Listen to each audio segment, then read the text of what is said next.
Assalamualaikum warahmatullahi wabarakatuh. Kembali bersama saya Rida di OTI Podcast. OTI, obrolan tingkat tinggi ya. Saking tingginya kadang-kadang kita menjadi getah hati. Tapi nggak apa-apa. Teman-teman, saya sudah ditemani oleh sahabat saya di program Guru Penggerak ya. Program Guru Penggerak adalah salah satu program nasional ya. Tapi kita akan korek bermacam-macam tentang Pak Japar ini. Pak Japar Hidayatullah ya. Iya. Ya. Teman-teman, beliau ini adalah salah satu pengajar di PKBM Tunas Makrifat Kecamatan Batu Jaya. Kita tanya siapa dulu Pak Japar sebenarnya? Profilnya dulu dong, siapa dong? Biar orang-orang tahu, jangan taunya tentang pengajar aja. Sebenarnya di belakang ini ada apa juga nih, kita korek ya. Nah ini Pak Japar, maaf secara akademik nih, Pak Japar Hidayatullah SPD Insya Allah MPD. Waduh, alhamdulillah ada ngejar nih S2 ya, keren. Kemudian kegiatan lain lah selain mengajar. Kegiatan lain selain mengajar, kebetulan saya ketua lembaga kesejahteraan sosial anak di Malipasir.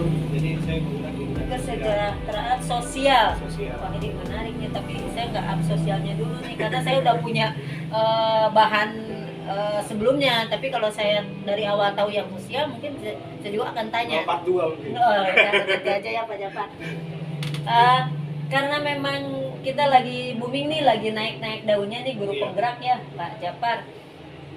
Selain Pak Japar jadi pengajar di PKBM ini, tadi ada kegiatan sosialnya, aktivitas yang lain nih yang di luar ini dulu sebelum ke sana ke Penggerak. Kalau di luar, alhamdulillah saya lagi merintis YouTube juga. Wah, bikin konten kreatif terus. Apalagi orang Ya. seni juga berarti ya, orang seni, orang olahragawan mungkin pemain mana? Bulu tangkis saya. Waduh. Kebetulan tadi juga habis main bulu tangkis, konten saya juga gagal ngatrit. Oh, iya. Itu udah ada di episode. Contoh gagal ngatritnya, contoh diri sendiri kali ya? Iya. Karena badannya udah tidak bisa jadi atlet. Udah kada luar sa. Tapi nggak apa-apa, atlet untuk PKBM Tunas Makrifat masih bisa dipakai. Oke. Oke. Langsung ke Guru Penggerak ya Pak Japar ya. Apa motivasi Pak Japar dulu mengikuti program Guru Penggerak? Tahu dari mana dulu lah? Kebetulan tahun 2019 itu saya stuck, berhenti menurut saya gitu. Kok ngajar tuh gini-gini aja. Pertama seperti itu. Terus lingkungan sekitar tuh ya mengajak untuk ya udahlah nggak usah ngejar apa-apa gitu, ngajar mah ngajar gitu. Paling ya kalau misalkan ada CPNS baru ikut gitu-gitu doang gitu, tanpa ada potensi untuk mengembangkan diri seperti itu. Akhirnya karena tahu bahwa ada SIM PKB gitu, Guru Penggerak tuh kan di situ. Akhirnya saya coba buka, ternyata angkatan 3 tuh udah ada di Kabupaten Kerawang, masuk ke angkatan 3 gitu. Kebetulan saya bukanya waktu angkatan kedua, jadi saya nunggu untuk angkatan 3 bulan Maret kalau nggak salah waktu itu. Akhirnya coba daftar untuk mengembangkan diri sih sebenarnya gitu. Intinya pengen nambah wawasan aja Nambah dulu wawasan ya. dan berkembang gitu. Oke. Kemudian adakah dorongan dari orang lain? Mungkin kan kalau guru mungkin ada dari kepala sekolah, enggak juga ya? Belum ya waktu itu ya? Belum ya, karena memang di Karawang ini kita boomingnya Guru Penggerak itu di angkatan 3 ya? Iya, Angkatan setelah angkatan 3 ada. Yang sebelum-belumnya kita belum begitu kenal lah dengan Guru Penggerak. Oke. Tadi kan Pak Japar bilang ada perasaan yang bahwa diri saya tuh ngajar tuh begini-begini aja. Kemudian ada program Guru Penggerak. Apa dirasa cocok nggak tuh dari awal ketika memilih program itu? Kalau cocok saya justru belum survei istilahnya ya ke angkatan 1 dan angkatan 2 gitu. Teknisnya kayak gimana apa segala macamnya. Cuma yang jelas waktu kuliah saya tahu tentang bagaimana cara ngajar tuh ada model-model pembelajaran seperti itu. tapi tidak pernah dijalankan oleh saya karena ya mungkin ya tadi lingkungan sekitar tuh tidak mendukung untuk dulu tuh harus ngajar tuh ya udah ngajar begini aja, ngajarin ngasih tahu gitu. Iya, iya. Kayaknya guru penggerak nih ngajak kita buat gerak ke situ gitu. Alhamdulillah ya udah coba aja kali, kayaknya mungkin bisa apa ya, bisa mengembangkan diri lah. Dan setelah masuk nih, Alhamdulillah. Alhamdulillah banget gitu.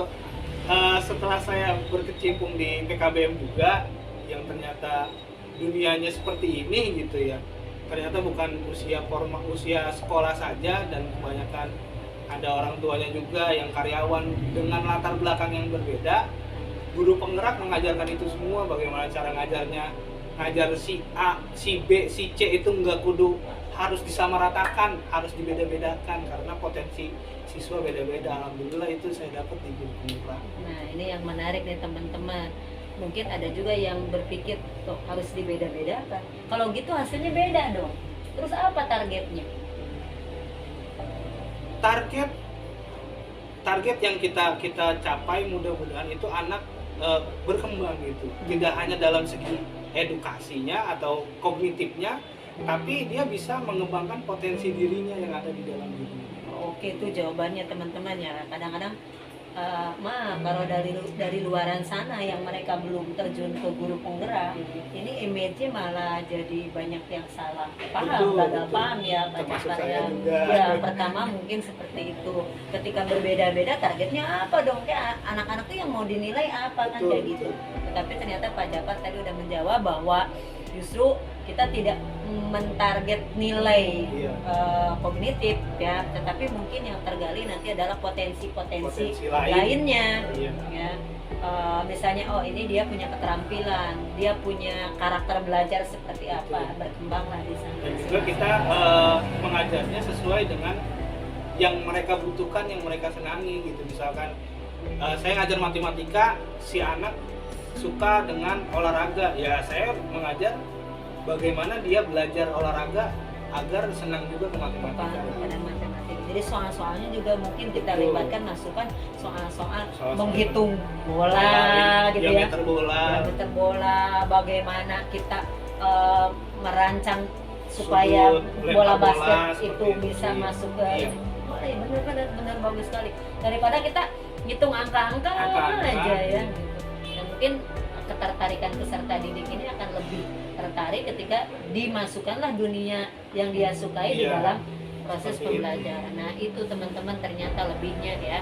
Jadi masing-masing anak punya karakter, punya keinginan, ya kita sentuhlah mereka dengan karakter, keinginan, dan kesukaan mereka. Jadi tidak bisa orang yang tidak suka IPA kita paksa terus-terusan Betul. harus benar-benar dia suka, susah ya Susah. gitu.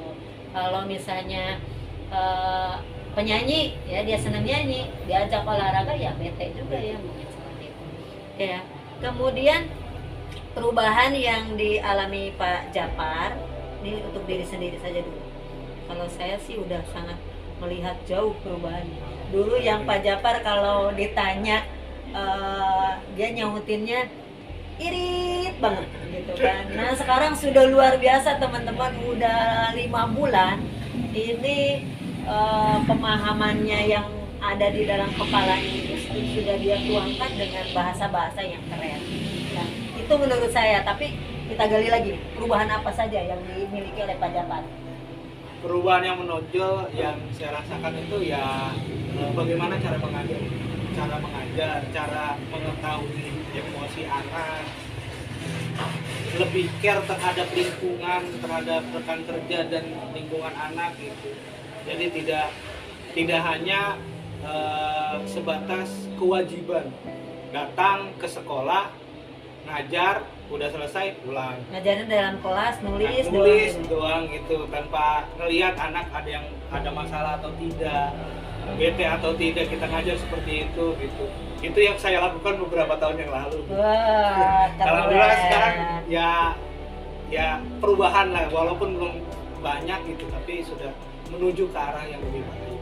Tidak salah sih mereka datang ke kelas nulis, Tidak salah. ceramah, tidak salah Tidak sih. salah, tidak menyalahkan hal. Tetapi jauh lebih baik ketika kita dekat dengan anak, lihatlah kondisi anak, bagaimana keinginan anak, bagaimana supaya anak itu merasa nyaman di sekolah, gitu ya Pak Jabar ya. Dan itu dipelajari di guru penggerak. Mungkin kalau dipikir gimana caranya 30 anak kita akomodir Dengan perbedaan dengan itu. perbedaan itu. Tapi alhamdulillah di guru penggerak dijelaskan semuanya bagaimana cara mengakomodirnya. Tidak semua 30-30-nya beda. 30 macam gitu Pak Iya, ya. enggak. Ada yang olahraga kan ada kelompok Kelompok. olahraga, Iya. kelompok ini segala macam. Nah, itu yang merupakan senjata kita tahu dulu kelompok A, kelompok B untuk bagaimana cara kita mengajar siswa seperti itu. Oke, sip. Nah, nanti teman-teman yang sangat tertarik dengan program guru penggerak ini boleh kontak langsung nih Pak Japa nih, sampel dari CGP Utara nih, Utara. angkatan 5. Angkatan 3. Angkatan 3. Angkatan 3 kita punya 6 orang Utara yang siap berbagi untuk teman-teman yang mau bertanya tentang guru penggerak. Oke, untuk PKBM-nya, kita angkat PKBM-nya Pak Jabar. Gimana nih perkembangan PKBM setelah Pak Jabar ada di guru penggerak? Iya. PKBM setahu saya itu dari 2008-2005 sudah ada gitu ya. Tentang kesetaraan, tentang paket. Dulu mah namanya menghilangkan buta huruf kalau nggak salah, Iya, buat iya, kalangan-kalangan orang tua gitu. Buta aksara itu ya. Buta aksara seperti itu. Dan alhamdulillah kita ngomongin PKBM-nya dulu ya Bu ya. Tahun ini kebetulan paket atau PKBM ini sudah disetarakan dengan formal gitu. Jadi bukan setara lagi tapi garis miring udah sejajar dengan gitu ya. formal seperti itu. Awalnya di PKBM ya tidak beda dengan sekolah-sekolah yang lain Bu. Ya dia ngajar udah seperti itu. Saya pun demikian karena sudah terbawa dengan lingkungan. Ya, Iklimnya begitu pasti. iklim saya yang merubah saya seperti itu. Padahal dulu idealis juga sih, Wah. pengennya gitu, pengennya memberikan yang terbaik tapi ya terbawa. Karena ini mungkin tidak ada persaingan, Iya. tidak ada motivasi ya. Alhamdulillah di guru penggerak bertemu dengan guru-guru yang mau bersaing juga secara sehat mungkin. Wow. Catat Jadi- tuh, bersaing secara sehat antara CGP juga Antara bersaing CGP ya. iya, Saling kejar-kejaran ngerjain LMS. kerjaan tugas Tugas aksi nyatanya harus dikerjakan. apa bagus-bagus gitu. Bagus-bagus, Yang keren. ini pakai video ini kayaknya gua harus lebih bagus gitu, idealis gitu. Oke, keren. Berarti PKBM yang dulu sekarang sudah disulap menjadi PKBM seperti apakah? Alhamdulillah PKBM yang sekarang tuh lebih aktif dalam pembelajaran. Aktif pembelajaran, menggali potensi anaknya gitu. Sekarang terutama di dunia digitalnya kita sudah mengajarkan bagaimana cara membuat videografi gitu. Terus iklan-iklan di Instagram dan seterusnya kita sudah ajarkan gitu. Mengikuti perkembangan zaman yang diajarkan oleh Ki Hajar Dewantara Filosofi. Benar, ini sudah tidak salah lagi Ki Hajar Dewantara ya. Iya, betul. Suruh kita mengikuti perkembangan peserta didik ini sesuai dengan Kodrat zaman. kodrat zaman. Tuh, anak-anak kita ini biasanya TikTokan, Betul. TikToknya ini itu, tapi nggak apa-apa, jangan kita tutup Jangan mereka dilarang, ya, betul. jangan dilarang, tapi kita masukin lah materi-materi pembelajaran dalam kegiatan TikTok itu. Mereka ditugaskan untuk membuat TikTok, tetapi yang berhubungan atau dengan materi pembelajaran. Sekarang ini kan PKBM Tunas Ripat Batu Jaya. Iya. Ini peserta didiknya hanya sekitar itu. Enggak Bu, alhamdulillah karena ada kelas karyawannya gitu. Jadi kita ada yang dari Bekasi juga ada Oh, gitu. Jadi oke. bisa dari mana saja. Sudah berapa peserta didik semuanya aja lah, semua udah berapa? Sekitar 138 Wow. kalau nggak salah. Tapi prestasi ya kalau di PKBM udah 100. Ya sebenarnya Lebih kalau prestasi mah masih ada yang lebih tinggi lagi sih. Oh, ada, tapi mungkin Tapi alhamdulillah udah banyak. ini juga termasuk PKBM yang baru lah ya, Iya. ini mah ya. Nah, alasan orang-orang supaya bisa masuk ke PKBM nih, daripada mereka tidak punya ijazah, tidak apa ya, tidak lulus sekolah, tidak selesai, harus lari ke PKBM. Nah, alasan untuk memilih PKBM Tunas Makrifat tanpa menjelekkan sekolah-sekolah formal yang ada gitu ya. Di PKBM kami kita menawarkan maju bareng-bareng, berkembang bareng-bareng gitu. Kita gali potensi bareng-bareng, bahkan saya sering ngajak anak-anak, ayo kita mau bikin apa nih gitu. Bahkan kemarin dengan saya buat konten podcast itu, ada anak yang nyeletuk, Pak, ayo Pak, kita kapan bikin podcast nih gitu. Jadi anak-anak juga terbawa dengan saya bikin konten juga, anak juga pengen punya konten juga. Betul. Oke. Terus kemudian maaf nih kalau saya bilang ada anak yang sudah memiliki keterampilan nih dari luar, ada kan ya? Ada. Kemudian bisa dijadikan tutor sebaya buat teman-teman, bisa juga ya? Terutama sekarang ngedit video udah aplikasi udah banyak sekali di handphone gitu. Ada yang sudah jago, malah lebih jago dia daripada saya. Jagonya malah kadang saya bertanya kepada dia, ini gimana cara ngedit ini? Ya alhamdulillah dia mau berbagi juga gitu kepada saya gitu. Terus dia ngajarin sama teman-teman. Ngajarin ke teman-temannya juga. Nih teman-teman, adanya guru penggerak disambungkan dengan PKBM Tunas Makrifat yang memang potensi awalnya juga cukup bagus, kemudian udah ada guru penggerak, ini pasti akan punya kelebihan-kelebihan lain ya. Jadi mudah-mudahan PKBM yang lain pun bisa mengirimkan guru-gurunya untuk mengikuti program guru penggerak. Tapi jangan takut tersaingi, kita bersaing secara sehat. Oke. Apa ya namanya, target, ekspektasi ke depan dari Pak Japar hubungan dengan guru penggerak dan PKBM-nya. Ekspektasi saya, harapan saya sebenarnya, saya pengen ngajak teman-teman rekan kerja untuk ikut CGP Angkatan 6 nih gitu, dari PKBM gitu, untuk ngajak bareng-bareng berkembang. Karena kalau misalkan bareng-bareng rame CGP mah kayaknya ngerjain tugas bareng gitu, diskusi bareng, tukar pikiran bareng, jadi sudah satu visi untuk menjalankan PKBM ini gitu. Minimal satu rel ya, tidak ada yang bertolak belakang.